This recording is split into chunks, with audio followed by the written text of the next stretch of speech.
Location, Horizon Facility, Garden Terrace. Time, next morning, 8:20. The sun hung low over the ocean, casting a soft orange glow across the white stone walkways of Horizon Island.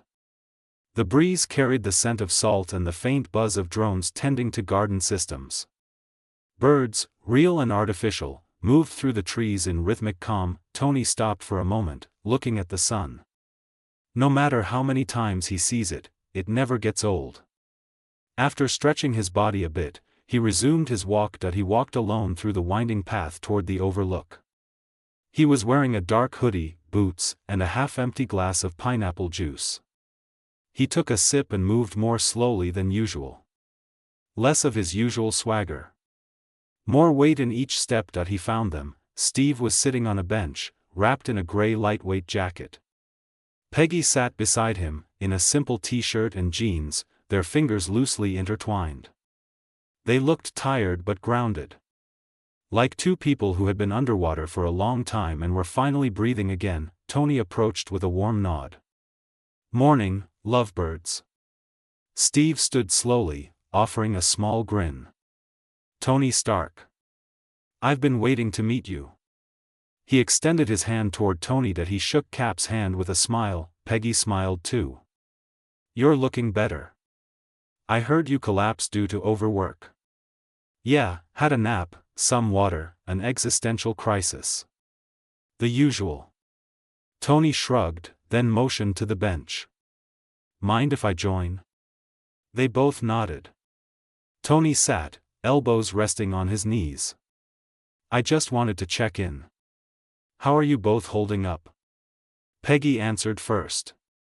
"Still catching up, but we're okay.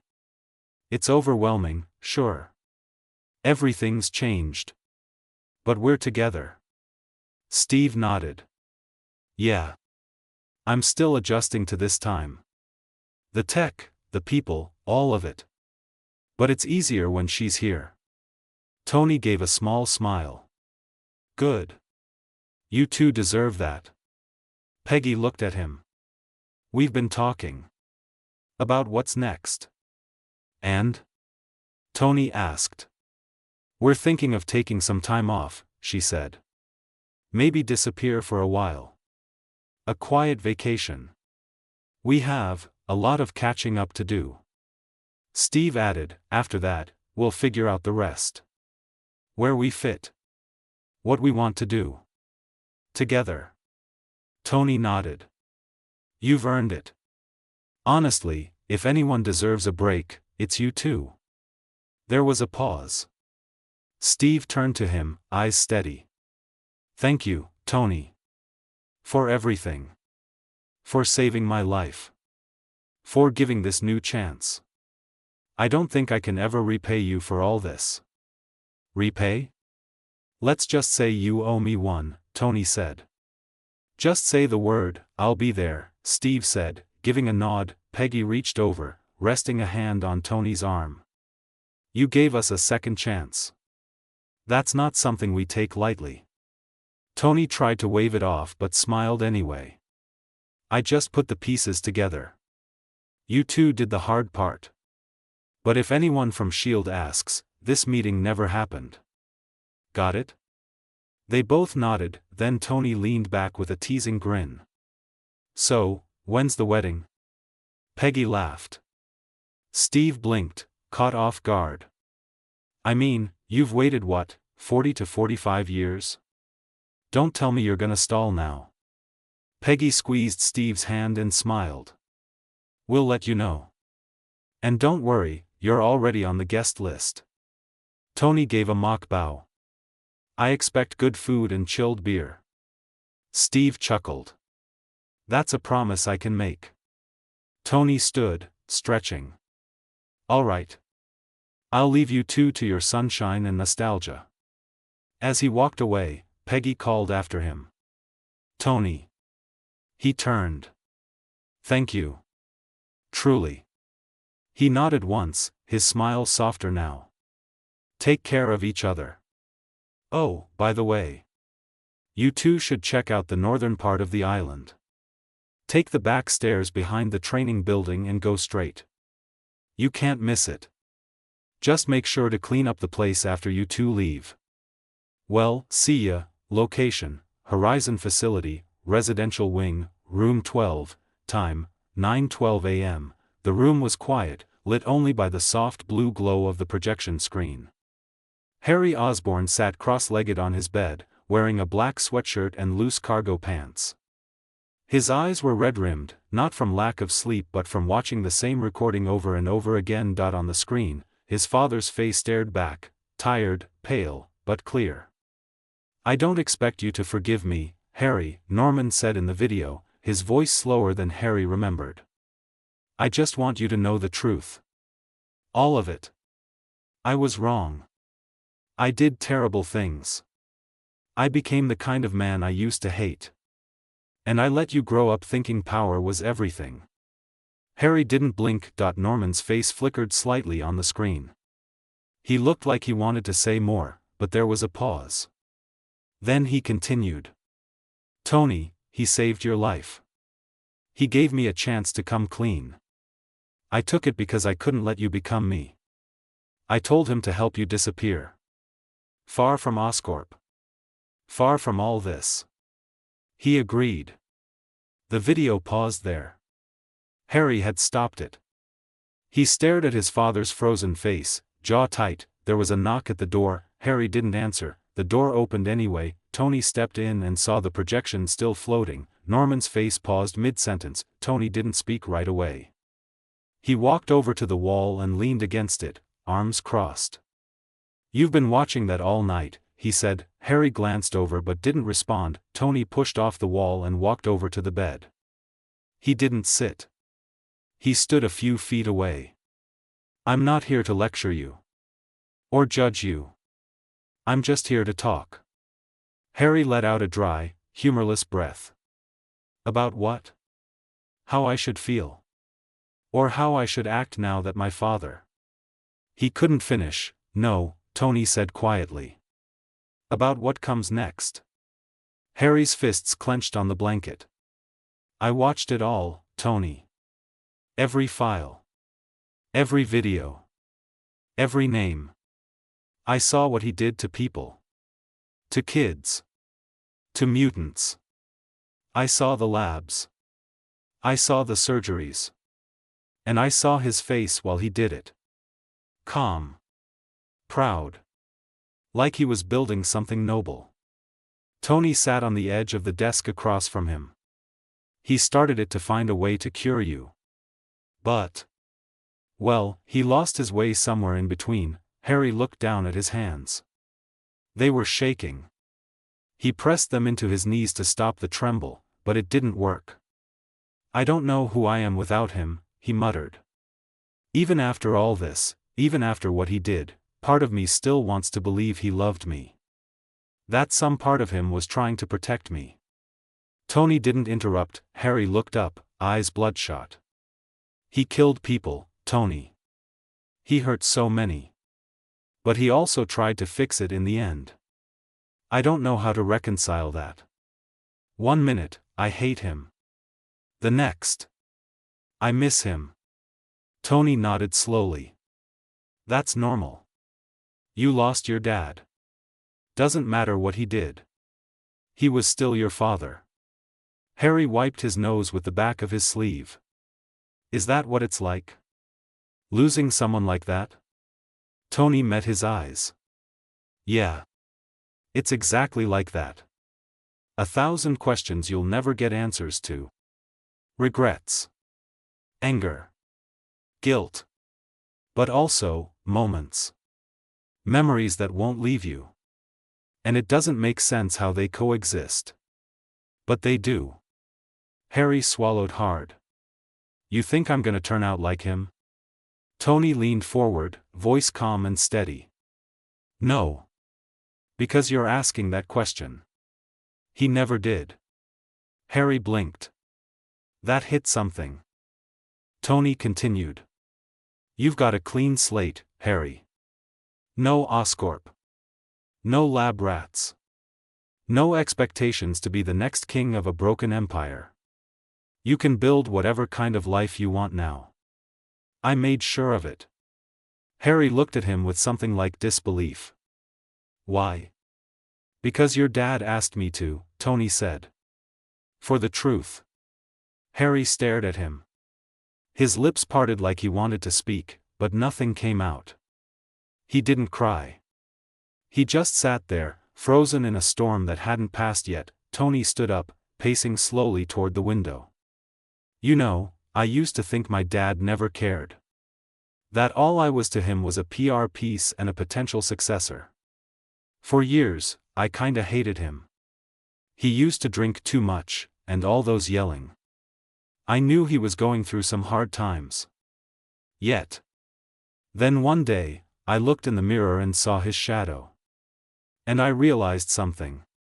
Harry turned to him slightly. Tony kept his eyes on the window. The ocean shimmered in the morning light. It's not about escaping your legacy. It's about choosing what part of it you carry forward, and what part you bury for good. Silence filled the room again. Tony looked over his shoulder. What about you, Harry? He asked. Are you going to carry the name of Osborne and rebuild everything from scratch, all the good parts like what Oscorp was when it started? Or just bury everything and disappear? Take the shortcut. Harry looked down at his hands again, quiet for a long moment. The storm in his chest hadn't passed, but Tony's words cut through it. Not like a blade, more like a lighthouse. Something to steer toward in the dark. I don't know, Harry finally said. I don't want to be like him. But I don't want to pretend he didn't exist either. If I run, I'm just erasing everything. If I stay and try to rebuild, I'll always be in his shadow. Tony walked back across the room, leaned against the wall near the door, arms crossed. Then don't rebuild Oscorp, he said simply. Build something else. Take the good ideas, leave the name behind. You're not your father, Harry. You're not your past. You're just you. And what you do next, that's what defines you. Harry gave a half nod. It wasn't an agreement. Not yet. But it wasn't denial either. Tony pushed off the wall and walked toward the door. I left something on the server. Private file. Your access only. It's a full breakdown of Oscorp's clean tech research, the stuff that wasn't poisoned by greed or military contracts. Solar fields. Medical drones. Neuroassistive tech. Your father may have drowned in ambition, but some of his scientists had good ideas. You decide what to do with it. Harry looked up, caught between confusion and gratitude. You're giving that to me? Just like that? Tony shrugged. I'm not your dad, Harry. I don't need to own you to help you. He stepped out into the hallway, then paused, turning just enough to glance back. By the way, you are going to stay here till things calm down. If you are bored, then there's a workshop 3 floors down. Empty. Clean. All yours. Enough space to build whatever the hell you want. Or, if you want to stretch your legs, just go to the training building. See ya. Tony left the room, the door clicked shut behind him. Harry sat there, staring at the frozen image of his father still projected in the air.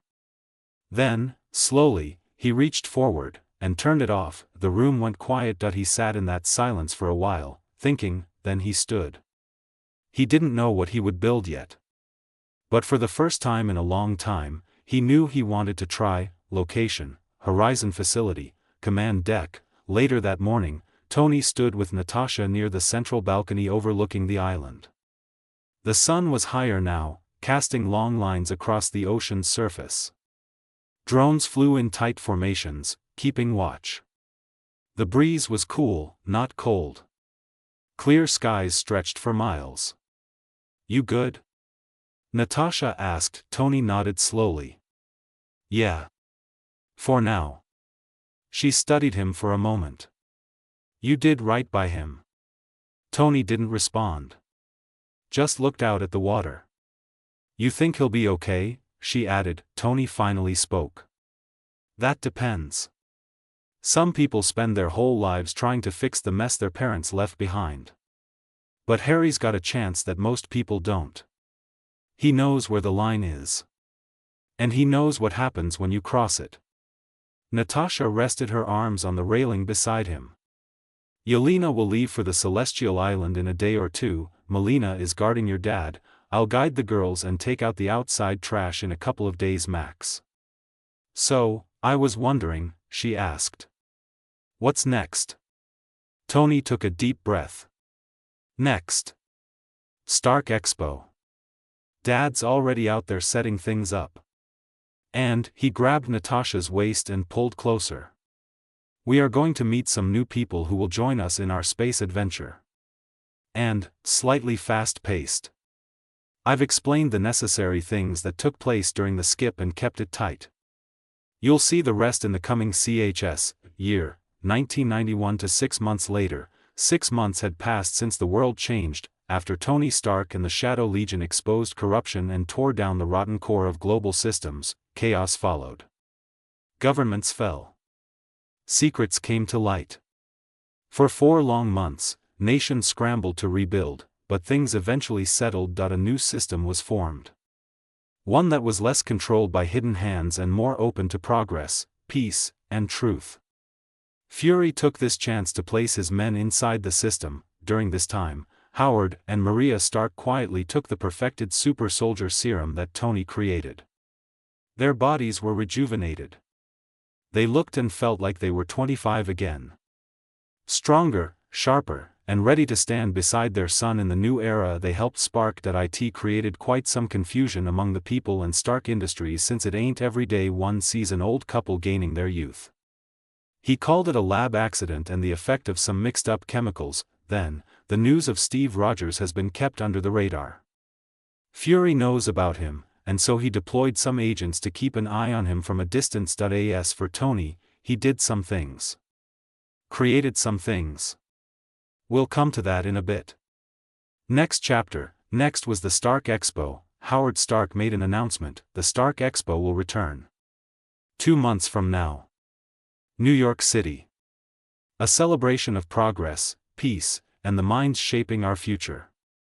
Special invitations were sent to scientists, inventors, and visionaries. Not just celebrities of science, but the quiet geniuses working in labs, universities, bunkers, and even bedrooms. Tony even found some rare minds thanks to his vast network and 3 AIs. He won't just let talent rot in some dump location. Susan Storm's apartment. Susan Storm sat at her desk, surrounded by papers, coffee mugs, and a holographic screen displaying her latest control system simulation. Her fingers moved fast across the keys. The system was perfect. Ever since Tony Stark released the holographic computer to the public last month, it has killed the old market. Who wouldn't buy them for 30% less price of the latest PC hardware and a better futuristic interface? Easy to carry, doesn't weigh much, has all the necessary hardware in a simple tablet or a laptop-sized device, depending on the model. It was like Tony's name spread throughout the world with just a single move, just before the expo. What a coincidence, right? A soft ding broke the silence. Her inbox flashed: subject, invitation to the Stark Expo, sender, Tony Stark, priority, hi. Susan raised an eyebrow. She opened the email and read it. Slowly, then again. Her eyes widened. She turned in her chair, calling out, Johnny. From the next room, her younger brother's voice replied, what? Get your lazy ass in here. Now. Johnny stumbled into the room with a protein shake in hand, wearing sunglasses and pajama pants. He had some fun last night with a couple of girls in his custom-made new car. The girls just left a few hours ago. You won't believe this, Susan said, handing him her tablet. Johnny read the message, his jaw slowly dropping. No freaking way. She nodded. It's real. We're invited to the Stark Expo. VIP access. Full accommodations. He even referenced one of my old papers from MIT. How did he even find that? Johnny grinned. It's Tony Stark. He probably has AI reading everyone's brainwaves. Susan rolled her eyes. This isn't a joke, Johnny. This is big. He flopped onto the couch. I know. You think Ben got one too? Susan didn't answer. She was already typing a message to Ben, location, Brooklyn, Ben Grimm's workshop. Ben wiped sweat from his forehead as he stood over an engine block. His work gloves were covered in grease. The smell of fuel and hot metal filled the air. His phone buzzed on the bench. Message from Susan, check your email. Like, now. What did Johnny do again? He grunted, dropping his tools and reaching for his phone. A moment later, he was staring at the same email. Ben let out a low whistle. Well, I'll be damned. Location, Xavier Institute, Library. Hank McCoy sat at a long wooden table, flipping through a thick volume on mutant biology. His glasses slipped a bit as he reached for his tea. The sound of a new email came from his tablet. He took the tablet, read the email, and froze. Well, he muttered, looks like I'm going to New York unless something pops up. Location, various labs, universities, and safehouses, across the country and beyond. Brilliant minds received the same message. Each one different in field, background, or beliefs, but all had one thing in common: they'd been seen. Some stared in disbelief. Others whooped in excitement. A few cried. Location, Egypt, outskirts of the Sahara Desert. Time, late afternoon, golden hour. The sun was low in the sky, casting a warm orange hue over the endless sand. Quiet and smooth winds rolled across the dunes. But deep in this forgotten land, something new was rising. A massive structure stood in the middle of the desert. Flat, wide, and steel-gray, it stretched across several square miles. Dozens of robotic arms moved in sync, carrying metal sheets, welding beams, and laying down power lines. This was the Starfire Base. A full-scale spaceship construction and testing site. Hidden from the world, invisible to satellites, shielded by jammers, protected by Stark drones that flew in silent circles above the compound. Inside the base, the walls were white. Bright lights lined the ceilings. Robots walked in rows.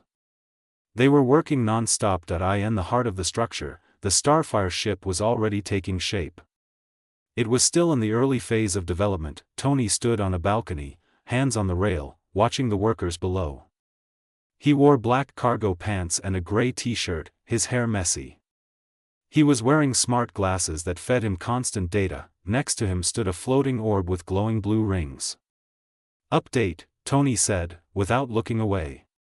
Construction is 12.4% complete. Structural integrity, optimal. No malfunctions detected, Hermes answered. Behind them, a large monitor lit up, showing blueprint layouts, ship specs, and resource counts. Elena, Tony said, turning toward the control deck, status on incoming materials? All shipments have cleared customs. They are en route via encrypted transport drones. No threats detected, Elena answered. Tony nodded. Good. Keep the perimeter locked. No one in or out unless I say so. We can't be too careful. He took a deep breath and looked at the ship again. This was it. In the past months, he managed to create a detection device for cosmic radiation thanks to the energy readings from the Tesseract. He also created a containment device to trap and store cosmic radiation. Now, all he has to do is go to space and recreate the situation of the Fantastic Four from the comics or movies. Once his body evolves, he'd be free from the pain of the Mind Stone inside his head and gain new control and abilities. Well, no need to get overexcited. It's still a long way to go, he reminded himself and calmed his excitement. Time to focus on the job at hand. Location, Celestial Island, secure perimeter. Time, early evening. The dead Celestial was freaking giant, bigger than any island on the map. And as usual, Yelena deployed the Tech.no radar could find IT.no satellite could see IT.no one could approach without being torn apart. Perimeter drones moved in silent circuits through the humid air, each equipped with advanced motion tracking, heat vision, and kill protocols. Cloaking tech made the island completely invisible to eyes, and frequency jammers kept even the most advanced listening tools deaf. Turrets rotated in carefully coordinated arcs, ready to obliterate anything that moved without proper IDE.IT. Took 2 months to set everything up due to the unknown structure. Then there was moving resources and all. And the exploration, near the center of the island, just beyond a natural waterfall fed by the mountain's internal spring, a facility had been carved into the stone. The natural formation made it easier for them to set things up. Built underground with reinforced alloy plates, hidden entrances, and natural geothermal cooling systems, it housed the island's central command. Inside the control room, 10 women stood around a central table displaying a 3D map of the island. Yelena stood at the head of the table. She wore a tactical jacket over her widow armor, sleeves rolled up. She looked alert as usual. "Any drone pings from the west coast?" she asked without looking up. "No," replied Ingrid, one of the older widows. "Patrols are clean. Perimeter holding. Jammers synced." Yelena nodded.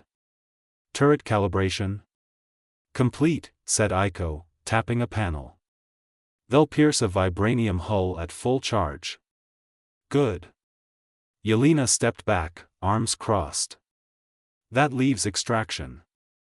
The holographic display shifted, zooming in on a quarry-like pit deep inside the island. Adamantium.